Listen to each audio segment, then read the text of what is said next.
기도하겠습니다. 사랑의 아버지 하나님, 참 감사합니다. 오늘도 저희들을 지극히 사랑해 주실 분은 오직 아버지 하나님 한 분밖에 없습니다. 그 아버지 하나님의 사랑만이 참되시며 진실되시며 늘 성실하시며 인자하시며 그 한은 끝이 없으심을 우리가 압니다. 그러기에 그 사랑을 받기를 소원하고 있는 당신의 백성들 위해 이 시간에 당신은 영으로 오시어서 우리 가운데 생명의 씨를 뿌리시고 우리에게 평안을 약속의 말씀으로 묶어 우리의 심령 안에 세워주실 줄로 믿습니다. 감사하며 예수님의 이름으로 기도드립니다. 아멘. 하나님 말씀 나눕니다.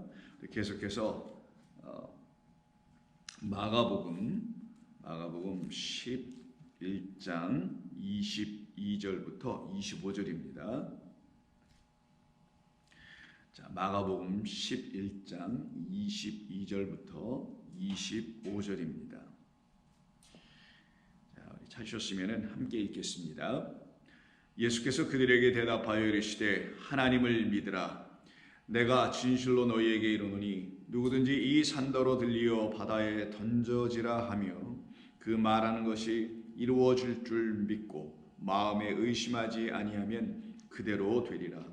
그러므로 내가 너희에게 말하노니 무엇이든지 기도하고 구하는 것은 받은 줄로 믿으라. 그리하면 너희에게 그대로 되리라. 서서 기도할 때에 아무에게나 혐의가 있거든 용서하라. 그리하여야 하늘에 계신 너희 아버지께서도 너희 허물을 사하여 주시리라 하시니라. 아멘. 우리는 지난 이틀에 걸쳐서 이 본문의 말씀을 지금 계속 나누고 있습니다. 오늘도 그 세 번째 시간으로요, 이 본문의 말씀, 특별히 이 산더러 들리어 바다에 던져지라라고 하시는 이 말씀은 진리라고 했었죠. 그래서 진실로라고 이미 또 말씀하셨었고, 그 다음에 우리말 번역에서 그 말하는 것이라는 번역보다는 그가 랄레오, 즉 그가 진리로 이렇게 말을 하게 되는 것, 이런 것을 의미합니다. 그 내용은 이 산더러 들리어 바다에 던져지라 하는 그런 내용이죠. 그 말씀을 진리로 깨달아 알아 그걸 자기의 영혼에게 말해주면, 그 말은 우리 주님께서 이 성경을 통하여 우리에게 진리로 말씀해 주시면 우리의 영혼 안에선 반드시 지금 말씀하신 그 산이 들려져서 바다에 던져지는 역사가 일어나게 된다는 것을 약속해 주신 것입니다. 그래서 우리는 도대체 그럼 이 산이 어떤 산, 무슨 산을 의미하는지를 성경에서 말씀하는 산으로 우리가 어제 함께 나누어 봤던 것이죠. 그 산은 다름 아닌 바로 첫 번째로 우리가 이 세상에서 알 수 있는 산이라는 것은 하나님을 소위 예배한다는 곳인 성전, 교회, 이런 곳이 세워진 곳, 거기를 산이라고 하는 것이고, 특별히 이 성경의 문맥 속에서 이해해 볼 때는 그곳은 바로 예루살렘 성전이 세워진 시온산을 말하는 것인데, 문제는 그 시온산에 세워진 예루살렘 성전이 하나님의 말씀이라는 율법을 갖고 있었음에도 불구하고 그 율법을 가지고 하나님의 사랑으로 그 율법이 다시 들려져서 그 사랑을 담은 율법만이 우리를 온전히 하나님의 백성으로 다시 지어내실 수 있는 말씀, 말 그대로 말씀으로 창조하신다는 그 말씀이 되도록 들려줘야 하는 것인데, 그 시온산에 있는 예루살렘 성전에서는 오히려 그런 일을 하지 못하고 어떤 일을 하게 됐었냐면은 사람들을 더 하나님의 사랑에서 떠나게 만들었다는 거죠. 다른 말로 하면 하나님의 사랑을 알지 못하게 하였다는 겁니다. 하나님의 말씀 율법은 하나님의 사랑을 이야기하는 것인데, 그 사랑을 이야기해 주는 율법으로 그들이 가르쳐 선포해 주었다라면 그 하나님의 사랑을 받았을 것인데, 받지 못하니까 하나님을 떠나 다른 신랑, 다른 하나님 바알에게 가는, 그래서 음행하는 일이 벌어지게 됐다는 것을 우리는 또한 살펴도 보았습니다. 바로 그러니 그 시온산이라는 그곳은 돌로 견고하게 지어져, 즉 자기들의 생각의 어떤 계획과 자기들의 생각의 바람 가운데서 지어진 성전이 바로 돌 성전이라는 그런 의미인데, 그 성전 바로 돌을 인간의 생각을 다 무너뜨려 버리게 하실 것이며, 그래서 돌 위에도 돌 하나도 남김없는 산이 되게 하실 것이며, 그 돌이 바로 연자맷돌이라는 맷돌로 계시록에서는 우리에게 다시 제3 알려주었는데, 그 연자맷돌은 바로 다름이 아닌 우리를 실족하게 하는 말씀이 돼버린 그 율법이라는 것으로 우리에게 잘못 가르쳐주고 있기 때문에, 우리를 더 이상 실족하지 아니하게 하는 율법이라는 예수께서 오셔서 우리를 위하여 그 맷돌을 던져버리고, 그리고 실족하게 하는 자의 목에 그 맷돌을 매게 하고 바닷속으로 던져버리시겠다. 그러니 이 말씀 전체를 우리가 이해해보면, 우리 주님께서 지금 그 산더러 너희는 이렇게 명하라, 너는 들려지고 그 바다에 던져져야 한다는 그 말의 의미는, 우리를 진리와 은혜 가운데로 이끌어 가고 있지 못하는 돌성전, 사람의 마음으로 하나님의 말씀을 인간 계명으로 가르치고 있는 그 성전은 우리 안에 이미 지어져 있다라는 거예요. 그런데 그 성전을 어떻게 하시겠냐? 하나님께서 들어서 바다에 던져 버리시겠다라는 약속을 우리 그리스도 예수 안에서 당신의 아들을 통하여 이루실 거라는 걸 말씀하시는 것이고, 그걸 이루어 주시려고 우리 주님이 오셔서 어떻게 하시냐 그러면, 그 돌성전을 바닷속에 던진다라는 말은 곧 당신께서, 당시 어떤 성전? 감람산이라고 우리가 어제는 살펴봤었습니다. 하나님이 계신 그 성전이에요. 그곳은 생명이라는 것이 흘러내리는 그런 성전을 말합니다. 그 성전은 하늘 높은 곳이라고 말하는 그 성전, 거기는 빛이 있어요, 물이 있어요, 씨가 있습니다. 모두 생명이라고 합니다. 그 생명을 흘려 우리 가운데 넣어주실 수 있는 그 하나님이 계신 그 성전인, 그래서 감람산이라고 표현한 것 뿐이지만, 그 성전에 세워진 하늘 성소 되신 당신께서 우리 가운데 던져져 들어오실 것이다. 너희가 들어야 될 건 나며, 너희에서 들려져야 될 것은 바로 나라는 하나님의 말씀으로 보내심을 받은 나라는 얘기예요. 당신 예수님, 그분이 곧 성전이 돼요. 보이지 않는 성전, 말씀으로 진리를 가르쳐주는 성전, 그래서 그 진리 안에서 진짜 하나님이 나의 남편 신랑임을 깨달아 알게 하는 그 성전, 그래서 그 안에서 평강과 사랑을 알게 되어 더 이상 간음하지 않게 되는 그와 같은 역사들이 다 일어나게 하는 그 성전인 당신이 우리 안에 들어오실 것이다. 그래서 우리 안에 어떤 성전이 세워져요? 성령의 거룩한 전을 만드시겠다, 우리 안에 들어오셔서. 근데 그 과정은 어떤 식으로 하냐? 당신이 우리라는 바다, 죽음의 바다에 던져져서 우리를 다시 생명으로 살려내시겠다. 그래서 성도들은 보이지 않는 하나님의 성령의 전입니다. 세상은 보이는 성전들을 세워요. 세상의 모든 종교는 그런 일을 합니다. 그러나 하나님의 백성들 안에는 그리스도 예수께서 던져져 우리 안에 들어오셔서 우리 안에서 죽으시고, 그리고 사흘 만에 부활하시는 역사를 일으키셔서 우리 안에 진짜 당신의 생명을 주시게 되면 우리가 누가 되냐? 살아있는 하나님의 거룩한 전들이 됩니다. 그들 안에는 영과 진리가 함께 들어와 있죠. 영과 진리는 하나님이시고 그리스도세요. 그러면 그들이 그때 돼서 비로소 하나님을 헛되이 경배 예배하지 아니하고 참된 예배를 드릴 수가 있게 되는 거예요. 그러니 그 시온 산이 우리에게서 떠나가게 하시고자, 그리고 감람산이라는 산이 들어오게 하시고자, 이 세상이 만들어낸 성전은 그 안에서 가르치는 인간 계명은 떠나게 하시고, 하늘 성소에서 흘려내려 주시는 진리의 빛과 생명의 말씀을 우리 가운데 넣어 주시려고 우리 주님이 하시는 일이 이 땅에 오셔서 하나님 나라의 복음을 전파하신 것이다. 그러면 우리 성도들은 그 복음의 메시지를 온전히 성령을 통하여 들어야 되는 것이고요, 그것이 우리 심령 가운데 성령이 말씀하시는 걸 성령의 귀로 듣게 될 때 저와 여러분 안에는 한 가지의 믿음과 한 가지의 소망과 하나의 사랑만이 세워져요. 그걸 믿음, 소망, 사랑이라고 하는 거예요. 그래서 오늘 본문에서도 믿음에 대한 이야기가 나왔잖아요. 하나님의 믿음을 가져라. 그리고 너희가 또 나중에 좀 하겠습니다. 24절에서도 그렇고 23절에서도 그렇고 믿음에 대한 이야기를 계속 말씀하지 않습니까?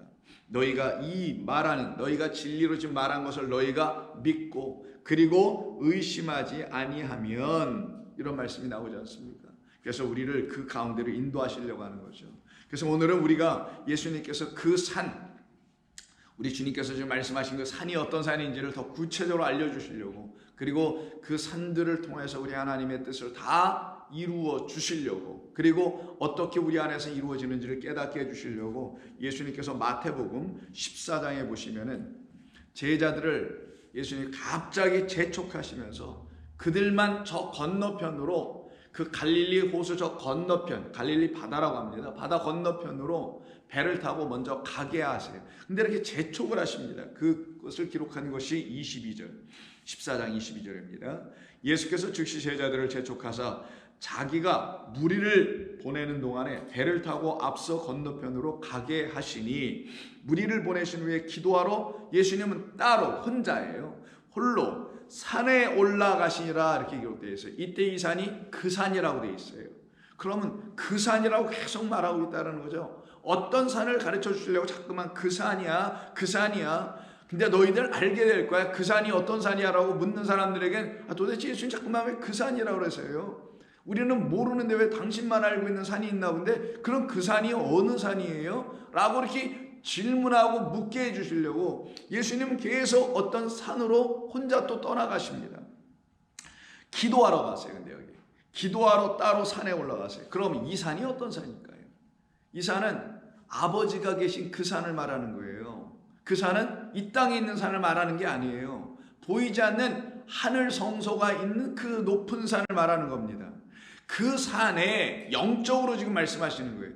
그 산에 가고 계시다는 것을 영적으로 알려주시려고 지금 예수님의 제자들과 이렇게 분리시켜서, 당신을 분리시켜서 따로 떼어놓으시고 말씀하는 겁니다. 나는 그 높은 산 아버지의 성소 안에 난 거한 그런 나야. 근데 너희들은 지금 그런 하늘 높은 그 성소, 그 산에 거하지 못하고 이 아래 세상의 산 위에 세워진 그 성전에 거한 자들이야. 이렇게 나눠주는 거예요. 그리고 예수님 거기서 뭐 하셨다고요? 거기서 아버지의 뜻을 구하는, 아버지의 뜻을 알길 원하는 그 기도를 하고 계시고, 제자들은 어떻게 해요?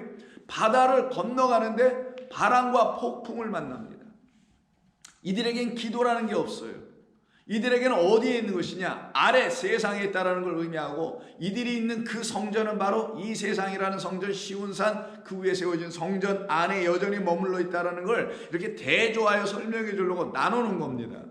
밤 사경에 예수께서 바다 위로 걸어서 제자들에게 오시니 제자들이 그가 바다 위로 걸어오심을 보고 놀라 유령이라 하며 무서워하여 소리 지르거늘 예수께서 즉시 이르시되 안심하라, 두려워하지 말라, 나다 라고 말씀하세요. 베드로가 대답하여 이르되 주여, 만일 주님이시거든 나를 명하사 물 위로 오라고 말씀하소서 하니 예수님께서 그럼 오라 하시니 베드로가 배에서 내려 물 위로 가죠. 걸어서 예수께로 가되 바람을 보고 무서워 빠져가는지라 소리질러 이르되 주여, 나를 구원하소서 하니 즉시 예수님께서 손을 내밀어 그를 붙잡고 거기서 건져내시죠. 그러면서 하시는 말씀이 믿음이 작은 자야 왜 의심하였느냐. 이 말씀 어디서 들었잖아요. 어제도 우리가 나눌 때 변화산 사건이라고 높은 산에서 있다가 내려와 보셨을 때 그 아래에 있는 사람들은 예루살렘 성전이라는 것이 세워져 있는 이 세상 산 위에 있는 사람들, 거기에는 그 산에서는 믿음을 가르쳐 주질 못했어요. 그래서 그때도 믿음이 적은 자야, 원래는 믿음이 없다라는 뜻이에요. 그 믿음을 온전히 가르쳐 주질 못해. 그냥 사람의 말로 믿음을 가르쳐 줘요. 근데 우리 예수님께서 여기서 또 말씀하시네요. 믿음이 작은 자야 라고 말씀하신 건 같은 거라는 거죠. 어떤 의미에서 같아요? 나는 하늘 성소에서 그 기도를 통하여 아버지의 하나님의 믿음을 나는 갖고 있는데, 너희들은 이 세상 사람에 의해서 좌지우지되고 있는 이 세상 성전 종교에 의해서 갖게 된 어떤 믿음이 있는데, 그 믿음은 이렇게 늘 헛개비 같은, 결국 나를 유령이라고 볼 수밖에 없는, 내가 정작 나타났는데도, 하나님이 정작 계신데도 그를 헛개비, 유령으로밖에 인식하지 못하는 그런 믿음을 이 세상 성전에서 아래 이 산에서 너희들 가르쳐주고 있었던 거 아니냐라고 말씀하는 거예요. 그래서 믿음이 없는 자여 왜 의심하였느냐. 이 말씀이 오늘 본문에 그대로 나오잖아요. 의심하지 않고 그리고 믿는다면 그것이 너희에게 그대로 될 것이야 라고 말씀하신 그 말씀에서 나오죠. 이때 이들을 곤란한, 사실은 죽음에까지 빠뜨리게 했던 것이 무엇이었나요? 바로 다름이 아닌 바다와 바람이었었어요. 그게 24절입니다. 이미 배가 육지에서 술이나 떠나서 바람이 거스름으로 물결로 말미암아 고난을 당하더라. 그러니까 바람과 물이에요. 그 물은 바다라는 물이에요. 근데 이 바다라는 물과 이 바람이 왜 이들을 이렇게 곤란하게 만들었느냐? 무슨 폭풍이 갑자기 불었으니까 그러겠죠. 근데 그거는 뭐 과학적 그 당시의 기후 상황에서 이해할 수 있는 범위이고, 성경이 말하려는 메시지는 뭐겠냐고요. 성경이 그런 얘기를 하려고 하는 게 아니잖아요. 성경이 말하려고 하는 건 이겁니다. 그 바다는 물을 말하는 거고 그 바람은 성령을 말해야 되는데, 이 바다가 참된 물을 내 백성에게 주지 못하는 사망을 주는 바다가 되어 있고, 그 바람은 성령이라는 거룩한 영을 동풍으로 불어 그들 앞에 있는 사망의 바다를 갈라놓아야 하는 그런 바람이 되어야 되는데 그러질 못하고 있다는 거예요. 그래서 바다와 바람은 모두 다 공이 하나님의 말씀인 율법, 그 율법을 진리로 전해주지 못하고 그냥 율법만 갖고 있는 상태를 갖다가 바다와 바람이라고 하는 거예요. 그럼 율법만 갖고 있으면 어떤 일을 벌이게 돼요? 어떤 일이 벌어지죠? 어제 우리가 말씀을 나눴을 때 그 감람산에서 계셨다가 예루살렘에 오셨을 때, 예루살렘 시온산으로 오셨다라는 거예요. 하늘에서 이 땅에 오시니 어떤 일을 하고 있어요? 그 산에서 사람들이 율법을 가지고 가늠한 여자를 돌로 치려고 하는 일이 벌어지잖아요. 그게 바로 율법만 갖고 있는 자들의 모습이라는 거예요. 그러면 어떤 일이 벌어지냐? 이렇게 사망을 당하는 일이 그들에게 날마다 펼쳐질 수밖에 없다. 이것을 우리 주님이 끝내시려고 바로 이 바다 위에 딱 서 계신 거예요. 그것도 걸어오시면서 서 계신 것이죠. 그 말은 뭐예요? 이 물을 당신이라는 참된 물로 통제하신다는 것이고, 발로 밟고 있는 거니까 그 권세로 끝내신다는 것이고, 또 다른 것은 그 바람도 잠잠하게 하는 거니까 당신이 보혜사 성령 하나님의 영으로, 그리고 진리의 물 말씀으로서 영과 진리가 된단 말이에요. 그리스도 예수님은. 그로써 이 거짓된 이 바다, 거짓된 바람, 즉 이 세상이라는 곳에서 내놓는 인간들이 세운 성전, 그곳에서 나오는 헛된 말들로 인하여 하나님을 헛되게 바라보게 하는 그 모든 것들을 우리 주님이 어떻게 하신다? 끝내시겠다. 그런데 이때 하나의 사건이 벌어집니다. 베드로가 지금 걸어 나오겠다고 하는 거예요. 자기 스스로 우리 정말 저분이 주님이라면, 저 주님이 나의 주님이니까 주님이 물 위에 서 있으면 나도 서 있을 수 있을 거야. 맞아요. 맞습니다. 맞는데 이가 빠져들어가네요. 바람 때문에 또 빠져들어가요. 물결 때문에 또 빠져들어가요. 율법이라는 것에 또 붙잡혀서 빠져들어갑니다. 베드로는 그 같은 이야기가 사도행전에 또 10장 11장에 기록되어 있어요. 그 보재기에 쌓여있는 그 짐승들을 잡아먹으라 하는 그 이야기 속에서 이는 여전히 한 발은 복음을 들고 있는 것 같아 보였지만 사실은 여전히 이 왼쪽 발이 다 빠져나오지 않았던 모습이 있었죠. 어디로부터? 이 바람과 물결을 보고 두려워하는 율법주의자들을 여전히 두려워하고 그들을 무서워하고 있는, 그들이 가르친 그 말들이 여전히 자기의 영혼을 어느 부분에서는 계속 영향력을 행사하고 있었다는 걸 말하는 거예요. 내가 예전에는 이렇게 신앙생활했고 이렇게 꼭 하나님 앞에 어느 시간과 때를 정해놓고 기도하고 있었는데 그러지 않으면 내가 굉장히 불안하고 뭔가 안 되는 것 같고 오늘 하루가 괜히 무슨 일이 일어날 것만 같고, 이런 여타의 모든 사람들이 소위 신앙인들이 생각하는 그런 두려움들, 이게 바로 율법주의자들이 주었던 결과들이었거든요. 자, 그래서 우리 주님이 어떻게 합니까? 걸어 나오라니까 물결 속에 빠져 들어간 다음에 베드로가, 이게 바로 사망의 바다에 빠져 죽어 있는 우리를 보여주려고 하는 사건이었던 거예요. 그때 예수님 어떻게 해요? 너는 나 없으면 아무것도 안 돼. 건져내시죠. 그 손으로 붙들어 올려내십니다. 그리고는 어떻게 하십니까? 그들을 거기서 살려내시잖아요. 함께 배에 오름에 바람이 그치는지라 배에 있는 사람들이 예수께 절하며 이르되 진실로 하나님의 아들이 소이다 라고 고백을 합니다. 그러면 이 이야기를 통해서 우리 주님께서, 성경이 우리에게 말씀해 주시려 하는 게 뭐겠어요? 너희들이 빠질 수밖에 없는 그 바다에, 그 산을 빠뜨리게 하여, 너희들을 이렇게 바다에 빠뜨리게 하는 그 산을 빠뜨리게 하여 그 성전, 시온산에 있는 예루살렘 성전을 바다에 던져버려서 너희들이 그 바람과 물결로 더 이상 그들이 주는 거짓된 바람과 그들이 주는 거짓된 물 말씀으로 더 이상 곤란하게 않도록 내가 할 거야. 그러려면 방법은 하나밖에 없어. 어떤 방법밖에 없을까요? 예수님이 오셔서 성전 부셨습니까? 사람도 선동해서 거기 있는 사람도 다 쫓아내버리셨습니까? 아니죠. 예수님 혼자 뭐 하셨어요? 골고다로 가셨죠. 십자가 지고 죽으셨죠. 왜 예수님은 이 모든 것을 이루시려고 위해서 십자가로 왜 가셨냐고요. 사람들은 이 십자가만 나오면 자기의 죄를 자꾸만 봐요. 좋아요. 성경에서 말하는 그 죄를 본다면 제가 아무 말도 안 하겠습니다만은 그냥 십자가 하면 그냥 가슴 치고 맨날 소리나 지르면서 회개나 하고 통곡이나 하는 그런 십자가입니까? 아니에요. 예수님은 홀로 산에 올라가듯이 홀로 우리 주님은 당신이 다 하시는 거예요. 홀로 그래서 또 영광 받으시는 거예요. 거기에 인간이 할 수 있는 게 아무것도 없습니다. 인간은 그냥 죽어 있는 것뿐이지 할 수 있는 게 없어요. 그래서 자기가 죽어 있다라는 걸 아는 사람은 죽은 자가 아무것도 못하니 내가 할 수 있는 게 아무것도 없네요. 나는 그런 능력이 없네라고 인정하고 그 우리 주님이 하신 것이 무엇인지를 이 말씀을 통하여 듣고 그렇지. 그런 것이었지라고 깨달아 알아야 되는 거예요. 홀로 골고다로 가시는 죽음의 과정으로 가시는 거예요. 그래서 예루살렘에 오신 걸 알았지 않습니까? 바로 우리 주님은 당신의 죽음이 아니면은 당신이 바로 이 빠져 죽어가고 있는 이 바다에 당신이 퐁당 들어가서 죽어주지 아니하시면 이 모든 것은 끝나지 않는다라는 걸 가르치시려고. 그리고는 왜 내가 이렇게 죽었는지를 깨달아 알게 될 그 하나님의 백성이 저와 여러분들을 위하여 지금 하고 계시는 것뿐이었던 거예요. 당신의 죽음이 왜 필요했는지, 그 죽음은 도대체 이 눈에 보이는 성전에 그 성전에 내놓는 거짓된 것과 바람과 물결이라는 그런 사망들을 그 죽음이 어떻게 끝내게 하는지를 가르쳐 알려주시려고 당신의 죽으심으로 이 성경은 끝을 내게 하려고 했던 겁니다. 그럼 예수님의 죽음이 단순히 무슨 죄 하나 해결해 주려고 하는 거냐고요.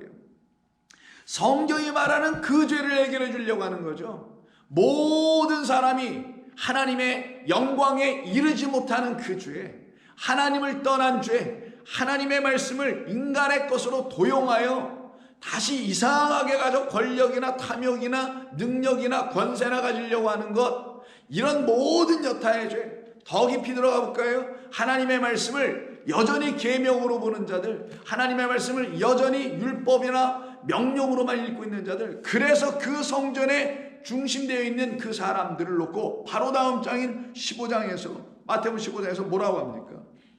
이 백성이 입술로는 나를 공경하되 마음은 내게서 멀도다라는 8절을 예수님께서 인용하시면서 그 전통, 그 인간이 내세운 인간 계명, 그 돌성전, 여기에 완전히 자기들의 의식구조로 백성들을 쇠뇌시켜버리고 있는 그들이 갖고 있는 계명이라는 하나님의 거룩한 말씀은 사람의 계명의 수준으로 떨어졌다라고 직격탄을 날리시면서 말씀하시는 것이 9절. 사람의 계명으로 교훈을 삼아 가르치니 나를 헛되이 경배하도다. 그러니 너희가 나를 유령으로밖에 볼 수밖에 없지. 그러니 너희가 하나님을 마귀 바알로 볼 수밖에 없게 되지.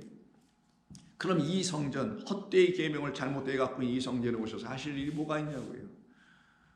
바로 그 성전을 없애시는 일이잖아요. 그걸 없애신다는 걸 어떻게 알려주신다고요? 십자가로 알려주신다는 거예요. 죽음으로. 근데 그 죽음이 단순히 십자가에서 매달려 모진 고난당하여 우리가 가져야 될, 우리가 나중에 그냥 심판대 앞에서 지옥의 불구덩이 들어갈 때 다 그렇게 고난받아야 되고 그렇게 모진 고통이나 당해야 될 우리들 대신해서 미리 그분이 치러주셔서 우리는 그런 고난, 고통 당하는 게 아닌 게 성경이 말하는 겁니까? 그럼 왜 우리 주님은 너희는 너의 십자가를 지고 너의 그 십자가, 내가 보여준 그 십자가를 지고 나를 따르란 말은 또 왜 하신 거예요? 그러니 신앙생활이 엇박자가 일어나는 거예요. 그러니까 뒤죽박죽 거리는 거고. 여러분, 하나님의 말씀에 이 진리를 온전히 알아야만이 왜 십자가 사건은 이 예수님의 모든 일들의 끝부분에 가서 있는지를 알게 되는 겁니다. 그래서 우리 예수님께서 당신의 죽으심으로만 이 바다를 잔잔케 하고 그리고 이 모든 눈에 보이는 것을 끝내게 하신다는 것을 알려주려고 마가복음 14장 22절에 소위 유월절 마지막 식사를 예수님의 제자들과 나누시죠. 그때 제자들에게 22절에서 떡을 들고 축사하시면서 말씀하시기를 이르시되 받으라 이것은 내 몸이라 하시고 잔을 가지사 감사기도 하시고 또 이르시매 이것은 많은 사람을 위하여 흘리는 나의 피 곧 언약의 피니라. 진실로 너희에게 이르노니 내가 포도나무에서 난 것을 하나님의 나라에서 새 것으로 마시는 날까지 다시 마시지 아니하리라 하시고, 그리고 난 다음에 어떤 일이 있느냐, 곧바로 26절에 그들이 찬미하고 감난산으로 가시더라. 왜요? 당신의 죽음을 가르쳐 주려고.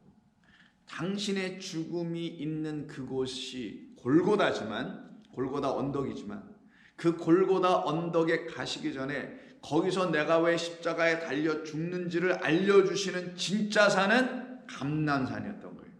이 산으로 가시는 거예요. 거기서 뭐 하시죠? 예수님 3번 기도하시죠. 아버지요, 당신의 뜻을 제가 따르겠습니다마는 이 잔을 가능하면 제게서 지나가게 해 주옵소서 라고 여러분 아시는 그 기도를 3번 하십니다. 근데 하나님께서 응답이 없죠. 그 말은 그 기도 속에서 우리 주님은 아버지의 뜻과 아버지의 우리 인류를 향한, 우리 모두를 향한 소원을 우리 주님은 아셨다라는 거잖아요. 깨달아 하셨다라는 거죠. 그것이 이루어지는 곳을 감난산이라고 하며, 거기를 32절 같은 장 14장 32절에서는 감난산이라고 하지 않고 분명히 지금 26절에서 감난산으로 가신다고 했는데 겟세마네라는 곳에 이르메라고 돼 있어요. 그럼 감난산과 겟세마네는 다른가요? 같아요. 겟세마네 동산이라고도 하고 감난산이라고도 합니다. 근데 이게 둘이 같은 겁니다. 근데 왜 여기서 갑자기 감난산은 말 그대로 올리브 나무가 심겨져 있는 산이에요. 올리브 나무, 어떤 나무? 기름을 짜내는 나무입니다. 자, 그런데 감난산은 그런 기름을 짜는 곳인데 겟세마네는 그럼 어느 동산이냐고요? 똑같은 산을 놓고 둘로 다르게 설명하겠다는 거죠. 우리 예수님의 죽으심, 이 떡과 포도주로 당신의 생명을 우리에게 주신다라는 이 말씀의 의미를 가르치기 위해서 왜 감난산과 겟세마네 동산에 나왔는가? 자, 겟세마네는 가트라는 말과 샤멘이라는 말의 합성어예요. 히브리어입니다. 가트는 뭐냐? 와인 프레스예요. 와인을 짜내기 위해서, 즉 포도주를 짜내기 위해서, 포도주를 만들기 위해서 먼저 포도를 추악해서 그 포도주 틀에다가 집어넣고 사람들이 올라와서 어떻게 발로 밟죠. 요즘은 기계로 돌립니다만 발로 밟으면 그냥 다 으깨지죠. 으깨지면 옆에 조그만 구멍을 통로로 해가지고 그 으깨진 즙들이 쭉 나오죠. 그걸 깨끗하게 걸러갖고 통에 담아서 그걸 발효시켜서 결국은 포도주를 만드는 그 과정의 첫 번째 단계, 먼저 으깨버리는 것. 그럼 거기서 뭐가 나와요? 포도즙이 튀죠. 막 물이 튀질 거 아니겠어요. 그럼 그게 색이 붉은색이에요. 바로 위에 유월절 만찬에서 우리 주님이 하신 게 뭐예요? 포도송이, 당신의 몸입니다. 거기서 흘러나오는 건 뭐예요? 붉은 포도주. 이게 당신의 몸에서 나오는 피를 상징하는 거란 말이에요. 나는 지금 감난산으로 간다. 근데 이 감난산은 겟세마네다. 어떤 의미에서 내가 너희들을 위하여 이 사망, 너희들 자꾸만 하나님의 생명으로 말미암아 살아나게 하지 못하고 있는 이 율법이라는 이 세상 성전에 갇혀있는 너희들을 위하여 내가 들어갈 거야. 던져질 거야. 마치 으깨어져야 될 와인 프레스에 들어가서 막 프레스 다운 돼서 으깨져야 될 그런 자로 나는 너희들의 바다에 던져질 거야. 던져지시는 겁니다. 그리고서 어떻게 기도하시나요? 핏방울이 땀방울이 되면서까지 쏟아지면서 기도하시죠. 거의 의미가 뭐겠어요? 누가복음 그렇게 기록합니다. 왜 그렇게 말씀한 건가요? 피, 땀, 물이에요. 물과 피를 쏟으시겠다라는 걸 말씀해 주는 거예요. 근데 물과 피는 어디서 쏟으세요? 기도할 때 이미 아버지의 뜻은 당신 아들 그리스도 예수님을 통하여 물, 피를 우리에게 흘려 주시겠다. 물, 피의 공통분모는 의미는 생명을 주시겠다. 근데 그건 어디서 일어나요? 골고다 십자가 사건에서 요한복음을 보면 옆구리에 창을 찌르니 물피가 쏟아져 나오더라 하죠. 그 사건이 일어나기 이전에 이미 감남산에서 우리 주님은 기도 가운데서 물피가 그를 통하여 아버지께서 당신 아들 예수를 통하여 이 세상에 흘려내 주실 것이라는 걸 기도 가운데 알았다라는 거예요. 깨달았다라는 거예요. 그럼 순종해야죠. 그 길을 걸어가야죠. 우리 예수 믿는 사람들이 하나님 말씀을 깨달았어요. 진리로 알았어. 은혜로 알았어. 그럼 은혜의 삶과 진리의 삶을 살아야지. 여전히 율법 신앙으로 신앙생활 할 거예요? 여전히 두려운 신앙으로 신앙생활 할 겁니까? 아닙니다. 하나님은 여러분들을 그렇게 만드시는 분이 아니란 말이에요.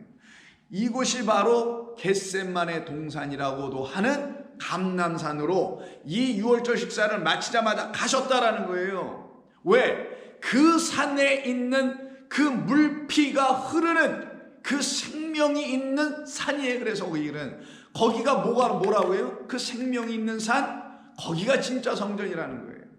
근데 물피로만 끝나지 않고 요한일서 5장에 있는 것처럼 물피 성령이란 말이에요.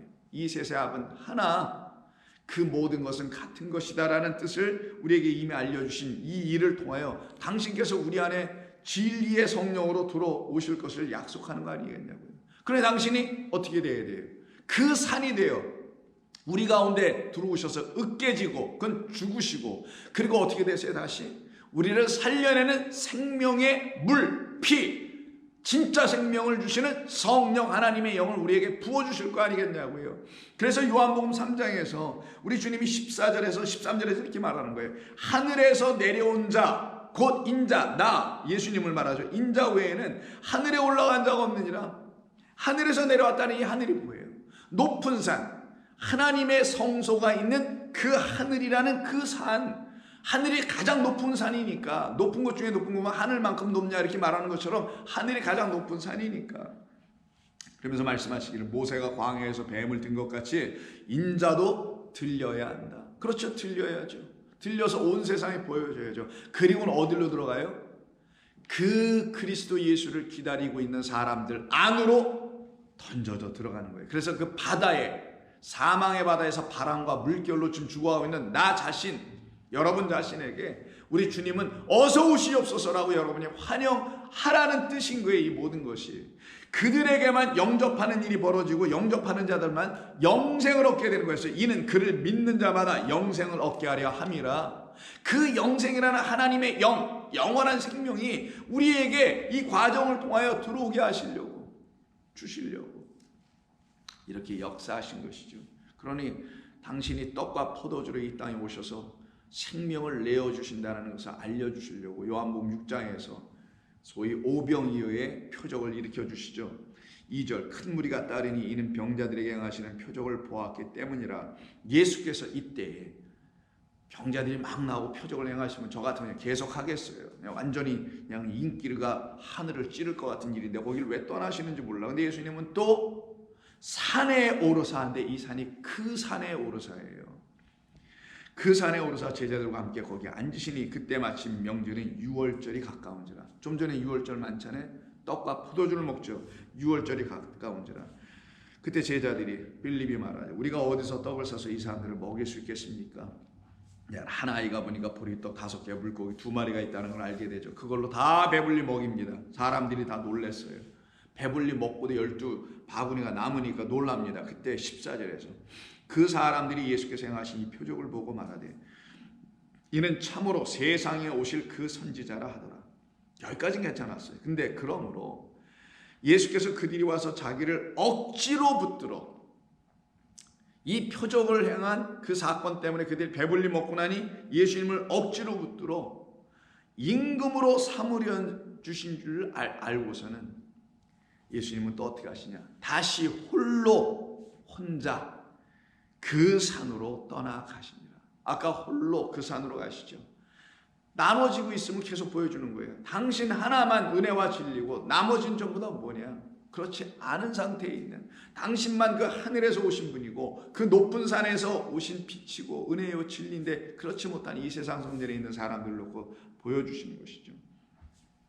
바로 이 일로 인해서 예수님께서 32절 이하에서 이렇게 말씀하십니다. 내가 진실로 너희에게 이르노니 모세가 너희에게 하늘로부터 떡을 준 것이 아니라 내 아버지께서 너희에게 하늘로부터 참떡을 주시나니.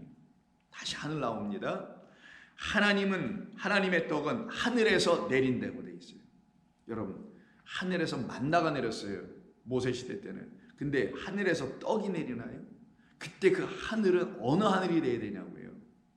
바로 예수 그리스도로 말미암은 새 하늘을 말하려고 하는 것이고, 그 하늘은 높은 곳이니 그 하나님이라는 성전, 거기를 하늘 성소라고 하는데, 그 하늘 성전에서만 뭐가 나온다? 진리라는 떡을 먹어야 그래서 하니까 진리라는 양식을 하나님의 말씀으로 먹어야만 우리는 살아나게 된다. 그 하나님의 떡은 그 성전에서 오는 것이라는 걸 알려주려고, 그 성전으로 오신 누구? 예수로 말미암아 그 떡을 먹을 수 있다는 걸 알게 해주시고, 예수님만이 말씀이라는 성전이라는 걸 알려주셔서 우리가 먹어야 될 떡은 하나님의 진리의 말씀이라는 걸 말해주는 거란 말이에요, 이게. 근데 이걸 다 하늘로 설명합니다. 왜? 거기만 거룩하고 그 하늘이라는 곳에만 거룩한 성전이 있기 때문에, 거기에만 참된 계명이 있기 때문에, 사랑이라는 개념. 하나님의 떡은 하늘에서 내려 세상에 생명을 주는 것이니라. 그 말은 세상에 생명이 없기 때문이라는 거예요. 어느 세상? 이 시온산이라는 세상, 거기 성전을 세우는 그곳, 생명 없는 곳이죠. 그들이 이르되 주여 이 떡을 항상 우리에게 주소서. 예수께서 이르시되 나는 생명의 떡이니 내게 오는 자는 결코 줄이지 아니할 것이요 나를 믿는 자는 영원히 목마르지 아니하리라. 그러나 내가 너희에게 이르기를 너희는 나를 보고도 믿지 아니하는도다. 왜 믿지 못할까요? 이들이 아직 이 말의 뜻을 몰라서 그랬던 거예요. 그 말의 뜻, 율법이란 이 성경의 이 말씀의 뜻을 모르면 이게 뭐가 돼요? 떡이 되질 않아요. 마귀가 내주는 돌이 돼요. 돌을 떡으로 만드는 그 돌밖에 안 돼. 근데 이 말씀을 깨닫지 못해. 진리로 아직 알아듣지를 못해. 알아듣지 못한다는 말은 그 말 자체가 아직 진리가 안 됐다라는 거예요. 예수님의 말씀을 여러분이 알아듣는다는 것은 그걸 진리로 듣고 있다는 걸 말하는 거예요. 근데 그걸 알아들으려면 사람이 가르치는 것, 사람이 인간 세상에서 이해하는 그 방식으로는 모르게 돼 있어요. 근데 참 성경이 특이한 게, 이걸 인간의 언어와 인간의 삶을 가지고 써주셨기 때문에 인간의 삶으로 인간의 생각과 인간의 가치, 관습, 법, 문화 이런 걸로도 이해가 할 수 있도록 돼 있단 말이에요. 그래서 하나님 말씀하신 거예요. 나를 의지하는 자, 내 영을 갖고 있는 자는 나에게 물을 것이나 자기 생각에 의지하여 이게 그런 거구나, 그런 건가 봐라고 말하고 있는 자들은 전부 다 사람의 계명, 미혹의 영으로 가르치게 될 게 뻔하다. 나눠놓은 겁니다, 처음부터. 그리고는 너 왼쪽에서 오른쪽으로 올 거야? 아니면 왼쪽에서 계속 내 백성 죽이긴 하는 마귀 짓 하다가 너 그냥 영원한 불구덩이에 들어갈래? 말씀해 놓으신 거란 말이에요, 그렇게. 그러니까 우리가 들을 때도 마찬가지 아니어야 되겠어요? 그렇게 같이 들어야 되겠죠. 나를 보고도 믿지 아니하는도다. 진리가 아직 없어서 믿음이 들어오질 않아요, 이들에게. 믿음은 여러분 진리를 들을 때 갖게 되는 것이 믿음이 되는 거지, 믿겠습니다, 아멘 몇 번 하고서 주변이 다 믿는다고 하니까 나도 덩달아 믿어가는 것을 말하는 게 아니잖아요. 자, 아버지께서 내게 주시는 자는 다 내게로 올 것이요 내게 오는 자는 내가 결코 내쫓지 아니하리라. 내가 하늘에서 내려온 것은 내 뜻을 행하려 함이 아니요 나를 보내신 이의 뜻을 행하려 함이라. 그래서 어떻게 해요? 아까 감난산 겟세마네에서 그래서 기도하시잖아요. 그 뜻을 알려고. 여러분이 기도하는 것도 똑같아요. 하나님의 말씀의 뜻을 알고 하나님이 왜 나 같은 사람을 인간으로 지어주셨는지를 알기 위해서 하는 거잖아요. 내 아버지의 뜻은 아들을 보고 믿는 자마다 영생을 얻는 이것이니 마지막 날에 내가 이를 다시 살리리라. 그러면서 우리 주님이 51절에 나는 하늘에서 내려온 살아있는 떡이야. 내가 그 떡이야. 너희를 살리는 하늘에서 온 떡이야. 이 떡을 먹으면 영생하리라. 내가 줄 떡은 세상의 생명을 위한 내 살이라 하시면서 53절 내가 진실로 너희에게로는 이 인자의 살을 먹지 아니하고 인자의 피를 마시지 아니하면 너희 속에 생명이 없느니라. 자, 그러면 여기서 잠깐 정리해보죠. 왜 예수님께서 이 시온산에 그 바다로 지금 다 사망 가운데 죽어가고 있는 그 예루살렘 성전, 돌성전을 놓고 예수님께서 거기를 이 바다 속에 던져버려가지고 그들의 우리들의 눈에서 더 이상 보이지 않게 하시기 위하여, 그래야만 우리가 드디어 살 길이 열리는데, 그것을 위하여 왜 예수님이 십자가를 향하여 가시는 그 바로 직전에 예수님의 제자들과 감람산 올라가기 전 6월절 만찬이라는 식사를 하시면서 떡과 포도주를 왜 말씀하시고 그는 감람산으로 왜 나가셨는지 그 이유를 없은지 알아야 하는 거예요. 그거는 당신의 죽음을 통하지 않으면 우리라는 존재들은 생명을 가질 길이 없기 때문이라는 거예요. 당신의 죽음을 통하여, 당신 누구? 율법으로 오신 당신, 율법이 죽어야만이 율법이 우리에게 뭐를 내줘요? 생명을 내준다. 그 말은 우리가 하나님의 말씀이라는 율법을 우리 주 예수 그리스도로 다시 읽지 않으면 이 말씀이라는 율법이라는 하나님의 말씀은 우리에게 생명으로 들려지지 않게 되어 있다는 걸 말하는 거예요. 그 생명 없이 율법 문자만 갖고 있는 우리에게 주님 오셔서 이것이 너에게 이제 생명이 되고 생명으로 읽혀지고 생명의 떡, 생명의 음료가 되게 해주기 위해서 내가 감람산으로 간 거고, 왜? 거기에는 감람산, 올리브유, 기름을 짜니까. 그래서 물, 피, 성령이 바로 기름이란 말이에요. 내가 물과 피를 감람산에 흘려, 포도 십자가에서 흘려 너희에게 뭘 줄 거예요? 기름이라는 성령. 그 기름은 어떤 성령? 우리에게 하나님의 말씀을 진리로 비추기 위해서 성령이 우리 가운데 들어와서 태워주는 것. 그 기름 내주시려고. 그래서 당신이 물도 돼, 당신이 기름도 돼, 피도 돼, 당신이 기름도 되시는, 이걸 이루시려고 지금 하시는 말씀이에요. 그래서 53절에서 인자의 살을 먹지 아니하면 안 돼. 내 생명이 너희들에게 있지 아니하면 너희들은 여전히 죽어. 55절, 내 살은 참된 양식이요 내 피는 참된 음료라. 58절, 이것은 하늘에서 내려온 떡이니 조상들이 먹고도 죽은 것 그것과는 같지 않다. 이 떡을 먹는 자는 영원히 살리라.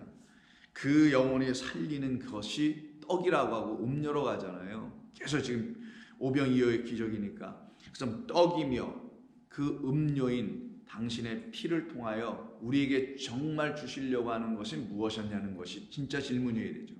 우리 떡 먹이시려고 하는 것도 아니고 포도주 주시려고 하는 것도 아니고 당신의 몸 살을 주시려는 것도 아니고 피를 마시라는 게 아니잖아요. 결국 이 모든 게 다 뭡니까? 지금까지 말씀하고 있는 우리 주님 주신다는 게 생명이라 그랬죠. 세상에 생명을 주려 함이라. 그 생명은 아버지가 갖고 계신 그 생명이에요. 이 생명을 주려 하시기 때문에 떡과 포도주로 말씀하신 것 뿐이죠. 그걸 뭐라고 하나요? 그걸 먹어야 우리가 산다고 하죠. 우리가 떡 먹고 살 수 있습니다, 육은. 근데 정말 우리의 영혼은 뭘로 살죠? 하나님의 영으로 사는 거예요. 그래서 63절에서 우리를 살리는 것은 영이니 육은 무익하니라. 내가 너희에게 이른 이 진리를 담은 말들은 다 영이요 생명이라. 그러니 하나님의 말씀을 진리로 들을 때만이 그때 우리를 살려내시는 하나님의 영이 우리 안에 들어오게 되고 그 영으로 말미암아 우리는 생명을 갖게 되고 그때 저와 여러분들은 사망에서 벗어나게 되고 그때 여러분과 저는 그 바다 속에 빠져있는 상태에서 주의 손에 붙잡혀 건져지게 되고 그래서 그 사망의 도성 바벨론에서 나오게 되고 그리고 우리 주님으로 말미암아 우리가 알게 된 말씀이라는 거룩한 성전 안으로 우리가 전부 다 빨려 들어가게 되고 그리고 그곳에서 영원하신 하나님을 만나게 되고 그와 같은 역사가 일어나도록 우리 주님은 우리를 인도하시려고 이 땅에 오셨음을 말하는 겁니다. 그러니 그가 죽으심이라는 그 피, 물, 성령은 우리를 하늘이라는 진짜 성소로 인도하시기 위해서, 즉 하나님 안으로 우리를 인도해 주시기 위해서 우리를 위하여 죽으신 사건이죠. 그래서 두 가지 산이 있다고 그랬죠. 시온산에서 시작했다가 우리는 감난산을 만나야 되는 것이며 시온산은 첫 번째 산으로 우리에게서 떠나가야 될 옛산이 되어야 되는 것이고 감난산으로 말씀하고 계시는 그 하늘이라는 산은 하늘 성소는 우리에게 생명을 주는 산으로 완성되어야 되는 것이 맞는 거예요. 그래서 히브리서 9장을 보시게 되면은 11절 그리스도께서는 장래의 좋은 일의 대제사장으로 오사 손으로 짓지 아니한 것 곧 이 창조에 속하지 아니한 더 크고 온전한 장막 성소를 말합니다. 장막으로 말미암아 염소와 송아지의 피로 하지 아니하고 오직 자기의 피로 영원한 속죄를 위해서 단번에 성소에 들어가셨다 할 때 이 예수님이 들어가신 성소가 어디냐? 거기 뭐 예루살렘 성전에 언제 예수님이 들어갈 수 있어요? 예수님 자격도 없죠. 거기 못 들어가죠. 그럼 어느 성소에 들어가셨다는 거예요? 그쵸. 나는 하늘에서 왔다는 하늘 성소. 그래서 23절 그러므로 하늘에 있는 것들의 모형은 이런 것들로서 정결하게 할 필요가 있었나니 하늘에 있는 그것들은 이런 것들보다 더 좋은 제물로 할지니라. 그리스도께서는 참 것의 그림자인 손으로 만든 성소에 들어가지 아니하시고 바로 어디로요? 그 하늘로 들어가사 이제 우리를 위하여 우리를 위하여 하나님 앞에서 나타나셨다. 그럼 우리 주님이 이렇게 나타나시게 된 성령으로 나타나시게 된 이유가 뭘까요? 10장 12장 22절 보세요. 그건 이겁니다. 그러나 너희가 이른 곳은, 먼저 처음에 한번 도착한 곳은, 여기 이뤘다는 건 도착한 곳은 시온산이었다. 그러나 그것만이 아니다. 시온산과 그리고 하나 또 있다라는 거예요. 하나의 또 다른 산이 있는데 살아계신 하나님의 도성인 하늘의 예루살렘과, 예루살렘 항상 시온산에 세워지죠. 그런데 그 시온산을 여기서는 시온산이라고 말하지 않아요.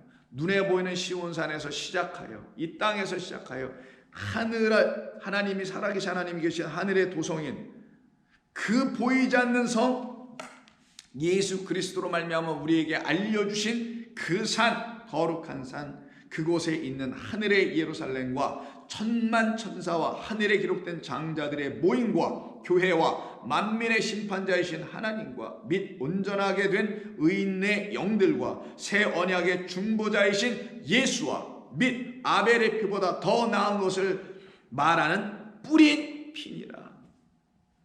우리에게 우리 주님 죽으심의 역사가 무엇인지를 이렇게 말하는 거죠. 그럼 우리는 이 시온산이라는 이 세상 성전, 사람으로부터 가르침을 받는 성전에서 있다가 묶여 있다가 바람의 물결에 전부 다 죽어가고 있었던 우리들을, 우리 주님 오셔서 저와 여러분들을 거기서 건져내어 하나님의 도성, 살아계신 하나님의 도성인 하늘의 예루살렘으로 우리를 다 들어가게 만드신 그 역사를 일으켜 주신 것이죠.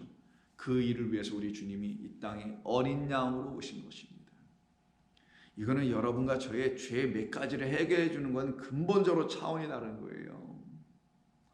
이건 우리를 영원한 그 아버지의 나라로 들어가게 하시기 위한 하나님의 일하심의 끝,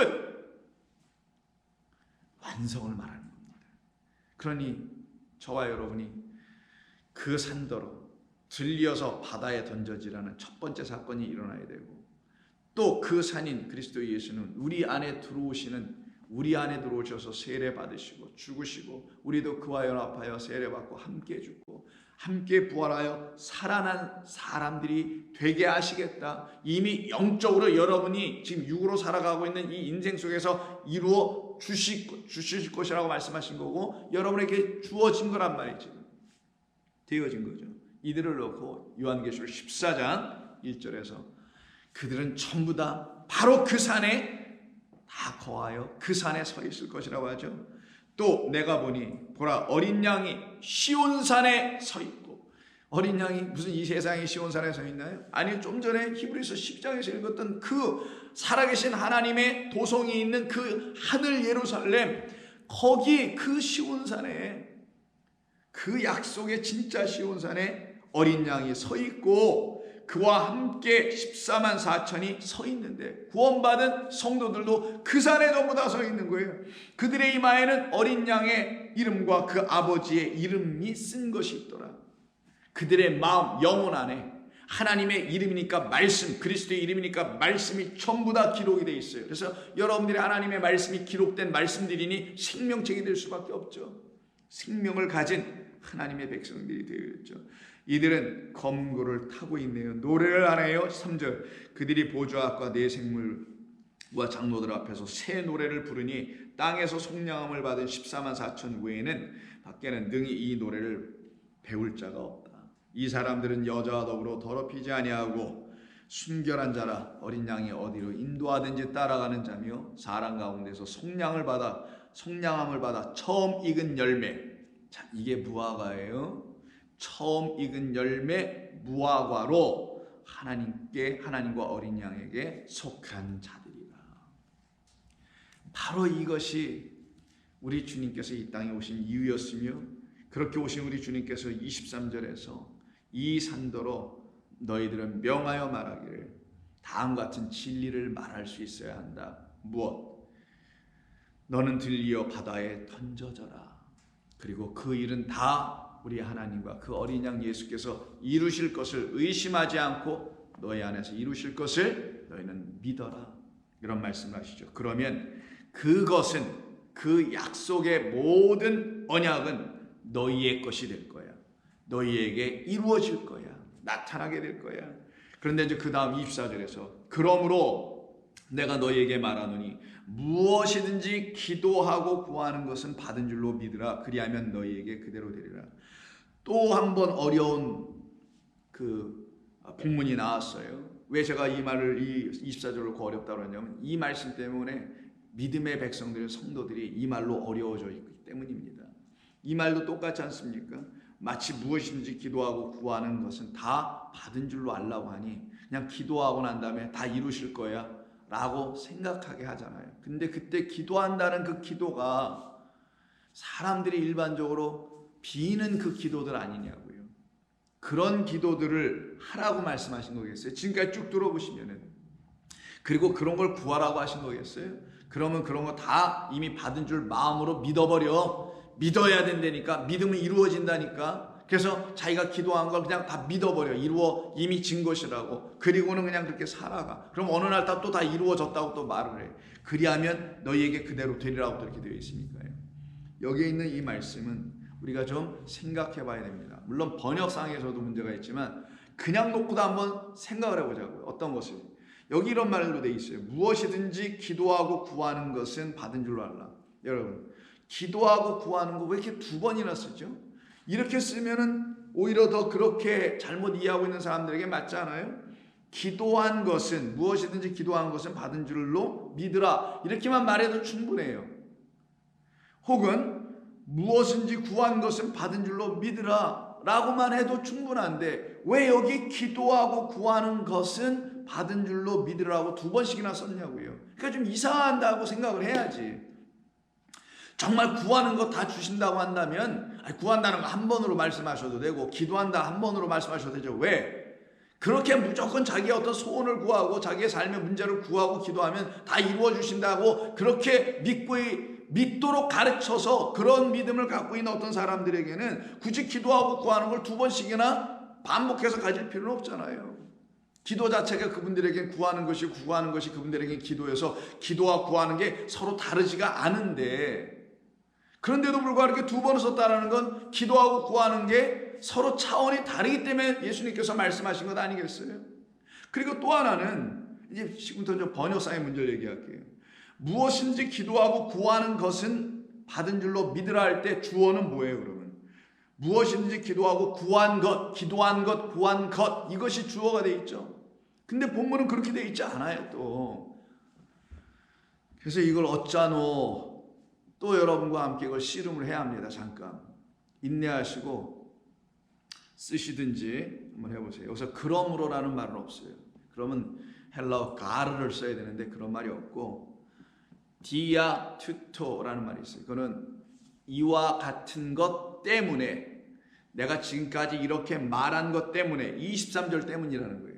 내가 너희에게 진리라는 걸 가르쳐줬잖아. 그래서 이 진리가 너희에게 이 율법을 나의 죽음이라는 생명을 너희가 받을 때 성령으로 내가 너희에게 들어갈 때 그때는 너희가 이 율법을 진리로 깨달아 알아들어서 이 율법이 너희들에게 다 던져지게 되고 여기서 생명이 너희에게 다시 나타나게 될 거야 라고 하는 이 들기어 바다에 던져지는 그 말씀을 하신 이후에 24절에서 바로 이것 때문에 이런 얘기예요.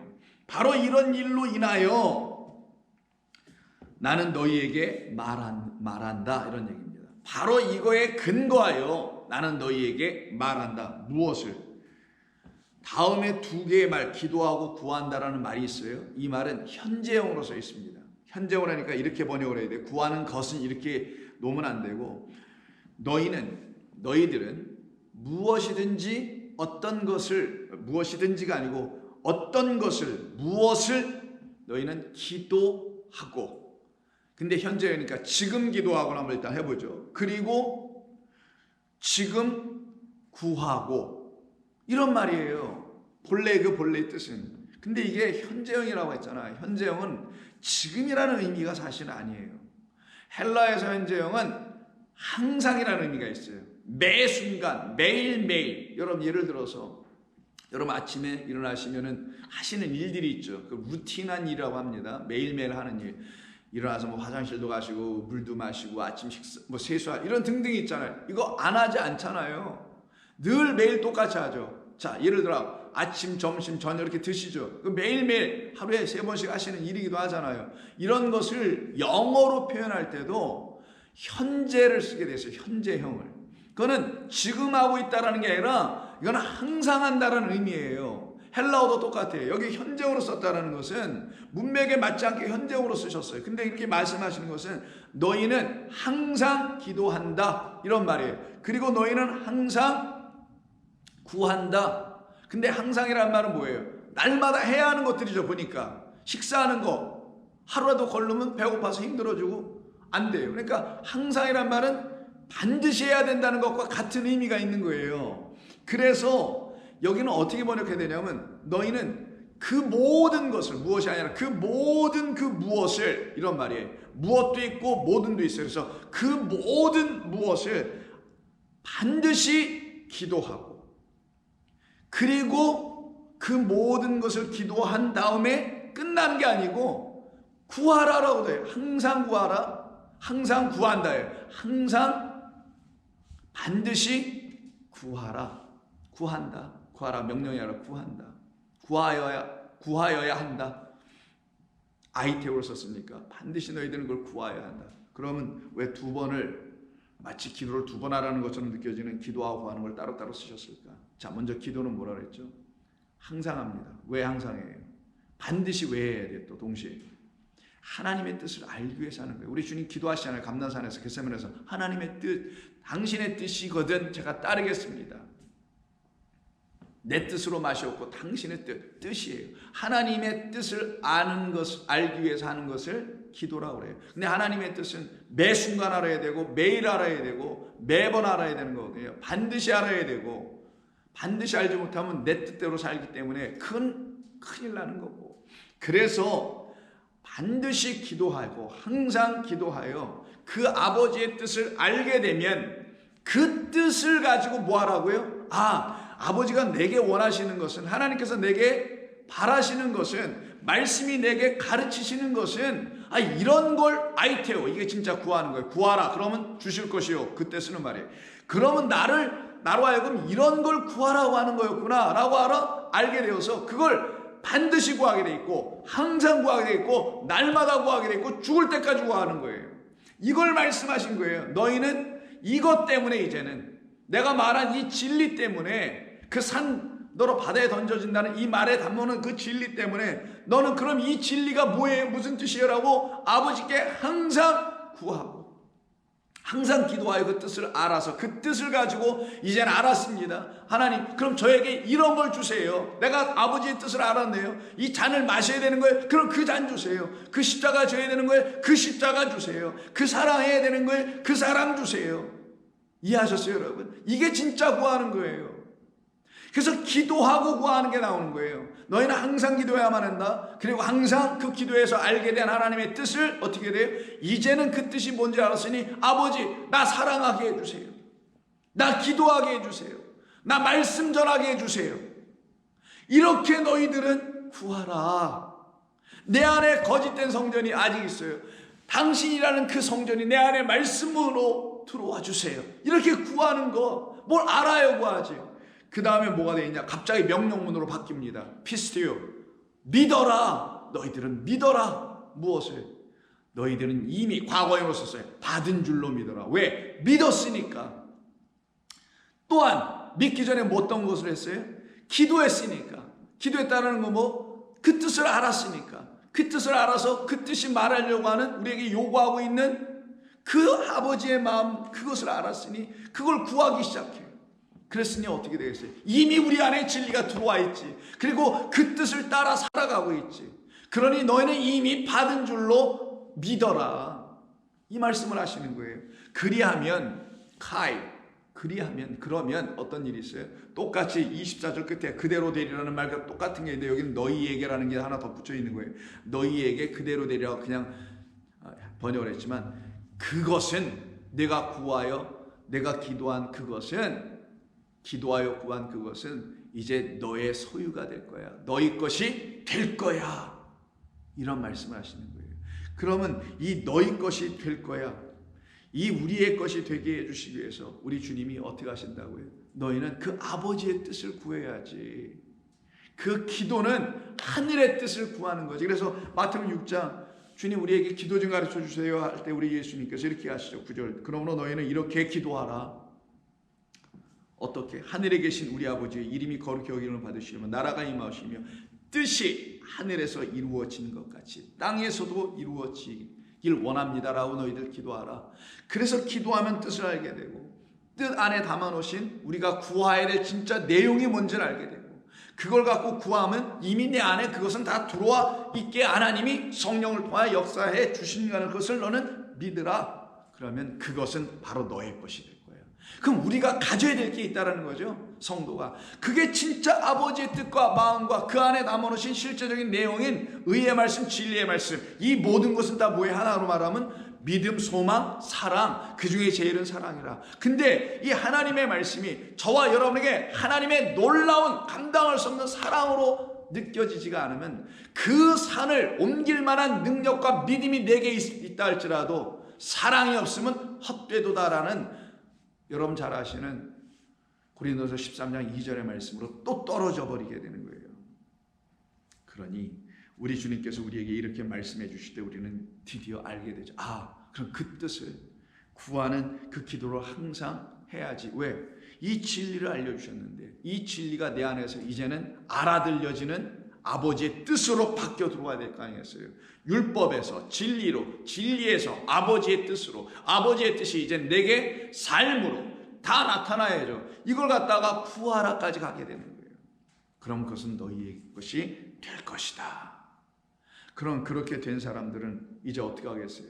아까 좀 전에 우리가 했던 마태복음 6장에서 읽었던 것처럼 뭐라고? 아버지의 하늘에 계신 우리 아버지요 하늘의 뜻이 바로 이 땅에 하늘에서 다 이루어진 그것이 이 땅에서도 이루어지기를 원하나이다 라고 기도해야 되는 거죠. 그래서 25절에 오늘 못하고 내일 다음에 하겠습니다만은 다음 주 화요일에 하겠네요. 서서 기도할 때에 아무에게나 혐의가 있거든 용서하라. 그리하여야 하늘에 계신 너희 아버지께서도 너희 허물을 사하여 주시리라 할 때 하늘에 계신 너희 아버지 이 말이 나오는 거예요. 기도 때문에.